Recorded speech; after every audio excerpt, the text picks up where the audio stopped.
Hi ನಮಸ್ಕಾರ, welcome to ಸಾಶಿ cooks. ನಾನಿವತ್ತು ಬಂಗಡೆ ಮೀನಿನ ಸಾರು ಮಾಡಿ ತೋರಿಸ್ಕೊಳ್ತಾ ಇದ್ದೀನಿ. ಈಗಾಗಲೇ ಮೀನು ಸಾರಿಂದು ಅಪ್ಲೋಡ್ ಮಾಡಾಗಿದೆ ಅಲ್ವಾ. ಇದು ಬಂಗಡೆ ಮೀನು ಸಾರು ಸ್ವಲ್ಪ ಡಿಫ್ರೆಂಟ್ ಆಗಿರುತ್ತೆ. ಬನ್ನಿ ನೋಡೋಣ ಇದಕ್ಕೆ ಏನೇನು ಮಸಾಲೆ ಬೇಕಾಗುತ್ತೆ. ನಾನಿಲ್ಲಿ 1 ಟೀ ಸ್ಪೂನು ಕಾಳುಮೆಣಸು, 1 ಟೀ ಸ್ಪೂನ್ ಜೀರಿಗೆ, ಅರ್ಧ ಟೀ ಸ್ಪೂನ್ ಮೆಂತೆ, ಹಾಗೆ 1 ಟೀ ಸ್ಪೂನು ಉದ್ದಿನಬೇಳೆ ಕಡಲೆಬೇಳೆಯನ್ನು ತೊಗೊಂಡಿದ್ದೀನಿ. ಮೊದಲಿಗೆ ಇವೆಲ್ಲವನ್ನು ಕೂಡ ರೋಸ್ಟ್ ಮಾಡ್ಕೊಳ್ಳೋಣ. ಘಮ ಅಂತ ಪರಿಮಳ ಬರೋವರೆಗೂ ಇದನ್ನು ರೋಸ್ಟ್ ಮಾಡ್ಕೊಳ್ತಾ ಇದ್ದೀನಿ. ಎಣ್ಣೆ ಹಾಕೋದು ಬೇಡ, ಹಾಗೆಯೇ ರೋಸ್ಟ್ ಮಾಡ್ಕೊಳ್ಳೋಣ. ನೋಡಿ, 1-2 ನಿಮಿಷ ಇದನ್ನು ಮೀಡಿಯಮ್ ಉರಿಯಲ್ಲಿ ಈ ಥರ ಹುರಿದುಕೊಳ್ಳೋಣ. ಈಗ ಇದು ರೋಸ್ಟ್ ಆಗಿದೆ. ಇದನ್ನು ಜಾರ್ನಲ್ಲಿ ಎತ್ತಿಟ್ಕೊಳ್ಳೋಣ. ಈಗ ಆ ಜಾರ್ನಲ್ಲಿ ಎತ್ತಿಟ್ಕೊಂಡ್ವಲ್ಲ, ಅದು ಸ್ವಲ್ಪ ಆರಲಿ. ಅಲ್ಲಿ ತನಕ ಇದೇ ಪ್ಯಾನಲ್ಲೇ ಈಗ ಶುಂಠಿ ಬೆಳ್ಳುಳ್ಳಿಯನ್ನು ಹಾಕಿ ಇದನ್ನು ಕೂಡ ಸ್ವಲ್ಪ ಎಣ್ಣೆ ಹಾಕಿಬಿಟ್ಟು ಇದನ್ನು ಕೂಡ ಫ್ರೈ ಮಾಡ್ಕೊಳ್ತಾ ಇದ್ದೀನಿ. ಇಲ್ಲಿ ಬಂಗಡೆ ಮೀನನ್ನು 1.5 kg ತೊಗೊಂಡಿದ್ದೀನಿ. ಈ 1.5 kg ಮೀನಿಗೆ ಒಳಮುಷ್ಟಿ ಅಂತಾರಲ್ಲ ಅಷ್ಟು ಬೆಳ್ಳುಳ್ಳಿಯನ್ನು ತೊಗೊಂಡಿದ್ದೀನಿ. ಬೆಳ್ಳುಳ್ಳಿಯ ಅರ್ಧ, ಶುಂಠಿ ತಗೊಳ್ಳಿ. ಹಾಗೆಯೇ 2 ಮೀಡಿಯಮ್ ಸೈಜು ಈರುಳ್ಳಿಯನ್ನು ಕಟ್ ಮಾಡಿ ಹಾಕ್ಕೊಂಡಿದ್ದೀನಿ ಇಲ್ಲಿ. ಹಾಗೆಯೇ ಸ್ವಲ್ಪ ಕೊತ್ತಂಬರಿ ಸೊಪ್ಪನ್ನು ಕೂಡ ಹಾಕ್ಕೊಂಡಿದ್ದೀನಿ. ಇದೆಲ್ಲ ಫ್ಲೇವರ್ಗೆ. ನೋಡಿ, ಇದನ್ನು ಕೂಡ ಚೆನ್ನಾಗಿ ಫ್ರೈ ಆಗಿದೆ. ಆಯಿತಾ, ಬನ್ನಿ ಈಗ ಮೀನು ಸಾರಿಗೆ ರೆಡಿ ಮಾಡ್ಕೊಳ್ಳೋಣ. ಇಲ್ಲಿ ಪಾತ್ರೆಗೆ ನಾನು 1-2 ಟೇಬಲ್ ಸ್ಪೂನು ಎಣ್ಣೆ ಹಾಕ್ಕೊಂಡಿದ್ದೀನಿ. 2-3 ಟೇಬಲ್ ಸ್ಪೂನು ಎಣ್ಣೆ ಹಾಕ್ಕೊಂಡ್ಬಿಟ್ಟು ಇಲ್ಲೂ ಕೂಡ 1 ಈರುಳ್ಳಿಯನ್ನು ಸಣ್ಣದಾಗಿ ಹೆಚ್ಚಿ ಹಾಕ್ಕೊಂಡಿದ್ದೀನಿ.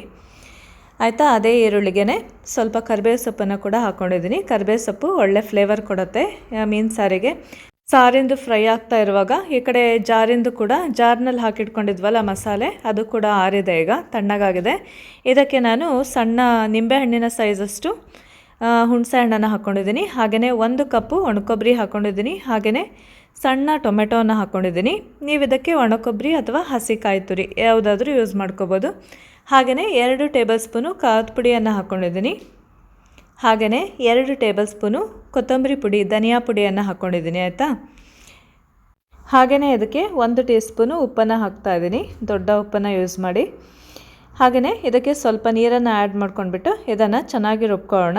ತರಿ ಬೇಡ, ಫೈನ್ ಪೇಸ್ಟಾಗಿ ರುಬ್ಕೊಳ್ಬೇಕು ಮೀನು ಸಾರಿಗೆ ಖಾರವನ್ನು. ನೋಡಿ, ಈಗ ಮಸಾಲೆ ರೆಡಿಯಾಗಿದೆ ಮೀನು ಸಾರಿಗೆ.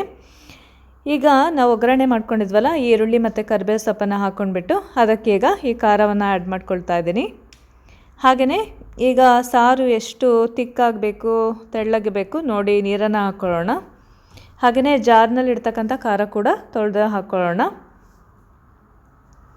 ನೋಡಿ, ಇಲ್ಲಿ ನಾನು ಕುದಿಯೋ ನೀರನ್ನು ಯೂಸ್ ಮಾಡ್ಕೊಳ್ತಾ ಇದ್ದೀನಿ. ಕುದಿಯೋ ನೀರನ್ನು ಹಾಕೋದ್ರಿಂದ ಬೇಗನೆ ಸಾರು ಕುದಿ ಬರುತ್ತೆ. ನೋಡಿ, ಇದೇ ಟೈಮ್ನಲ್ಲೇ ಸಾರನ್ನು ತೆಳ್ಳಗೆ ಅದೆಲ್ಲ ನೋಡಿಬಿಟ್ಟು ನೀವು ನೀರನ್ನು ಅಡ್ಜಸ್ಟ್ ಮಾಡ್ಕೋಬೇಕು. ಹಾಗೆಯೇ ಉಪ್ಪು ಖಾರ ಹುಳಿಯನ್ನೆಲ್ಲ ಇವಾಗೆ ಚೆಕ್ ಮಾಡ್ಕೊಳ್ಳೋಣ. ನಾನಿಲ್ಲಿ 1 ಟೀ ಸ್ಪೂನು ದೊಡ್ಡ ಉಪ್ಪನ್ನು ಹಾಕಿದ್ದೀನಿ. ಹಾಗೆಯೇ ಖಾರದ ಪುಡಿ ಕೂಡ ಇಲ್ಲಿ ಆ್ಯಡ್ ಮಾಡ್ಕೊಂಡಿದ್ದೀನಿ, 1 ಟೇಬಲ್ ಸ್ಪೂನು. ಆಯಿತಾ, ಈ ಮೀನು ಸಾರಿಗೆ ಉಪ್ಪು ಖಾರ ಹುಳಿ ಎಲ್ಲ ಕರೆಕ್ಟಾಗಿರಬೇಕು, ಆವಾಗೇ ಚೆನ್ನಾಗಿರುತ್ತೆ. ಈಗ ಈ ಸಾರಿಗೆ ಮುಚ್ಚಳವನ್ನು ಮುಚ್ಚಿಬಿಟ್ಟು 1 ಕುದಿ ಬರುವವರೆಗೂ ಕುದಿಸ್ಕೊಳ್ಳೋಣ. ನೋಡಿ, ಈಗ ಕುದೀತಾ ಇದೆ ಅಲ್ವಾ. ಈಗ ಪೀಸಸ್ನ ಆ್ಯಡ್ ಮಾಡ್ತಾಯಿದ್ದೀನಿ, ಮೀನು ಪೀಸಸ್ನ. ನೋಡಿ, ಈಗ ಮೀನು ಪೀಸಸ್ನೆಲ್ಲ ಹಾಕ್ಕೊಂಡಾಯಿತು. ಬಂಗಡೆ ಮೀನು ಸಾರು ತುಂಬಾ ಟೇಸ್ಟಾಗಿರುತ್ತೆ. ನೀವು ಕೂಡ ಈ ಮಸಾಲೆಯನ್ನು ಯೂಸ್ ಮಾಡಿಕೊಂಡು ಮಾಡಿ ನೋಡಿ, ಸಖತ್ತಾಗಿರುತ್ತೆ ಟೇಸ್ಟು. ಆಯಿತಾ, ಈ ಬೇಳೆಯನ್ನು ಯೂಸ್ ಮಾಡ್ತೀವಲ್ಲ, ಸಾರಿಗೆ ಒಳ್ಳೆ ಥಿಕ್ನೆಸ್ ಕೊಡುತ್ತೆ, ತುಂಬ ಟೇಸ್ಟ್ ಕೂಡ ಇರುತ್ತೆ. ಮಾಡಿ ನೋಡಿ ಒಂದು ಸಲ. ಹಾಗೆಯೇ ನೋಡಿ, ಇಲ್ಲಿ ಕುದೀತಾ ಇದೆ ಮೀನು ಸಾರು. ಆಯಿತಾ, ಮೀನು ಬೇಯೋವರೆಗೂ ಒಂದು ಸಲ ಕುದಿಸ್ಕೋಬೇಕು ಇದನ್ನು ಚೆನ್ನಾಗಿ.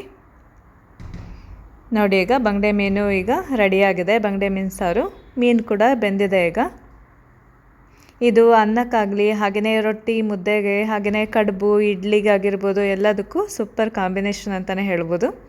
ಇಡ್ಲಿಗಂತೂ ಸೂಪರಾಗಿರುತ್ತೆ. ಹಾಗೆ ಮುದ್ದೆ, ರೈಸು ಎಲ್ಲದಕ್ಕೂ ಚೆನ್ನಾಗಿರುತ್ತಲ್ವ. ನೀವು ಕೂಡ ಮನೆಯಲ್ಲಿ ಖಂಡಿತ ಮಾಡಿ ನೋಡಿ ಒಂದು ಸಲ. ನೋಡಿ, ಇಲ್ಲಿ ಬಂಗಡೆ ಮೀನು ಸಾರು ರೆಡಿಯಾಗಿದೆ. ನೋಡಿ, ಈ ಮೀನು ಸಾರನ್ನು ನಾನಿವತ್ತು ಅನ್ನದ ಜೊತೆ ಸರ್ವ್ ಮಾಡ್ಕೊಳ್ತಾ ಇದ್ದೀನಿ. ಬಿಸಿ ಬಿಸಿ ಅನ್ನದ ಜೊತೆ ಈ ಮೀನು ಸಾರು ತುಂಬಾ ಚೆನ್ನಾಗಿರುತ್ತೆ. ಈ ಚಳಿಗಾಲದಲ್ಲೂ ಕೂಡ ತಿನ್ನಲಿಕ್ಕೆ. ನೋಡಿ, ಟೇಸ್ಟಿಯಾದ ಬಂಗಡೆ ಮೀನಿನ ಸಾರು ರೆಡಿಯಾಗಿದೆ. ನೀವು ಕೂಡ ಖಂಡಿತ ಟ್ರೈ ಮಾಡಿ. ಈ ವಿಡಿಯೋ ಇಷ್ಟ ಆದಲ್ಲಿ ಲೈಕ್ ಕೊಡಿ. Okay, thanks for watching.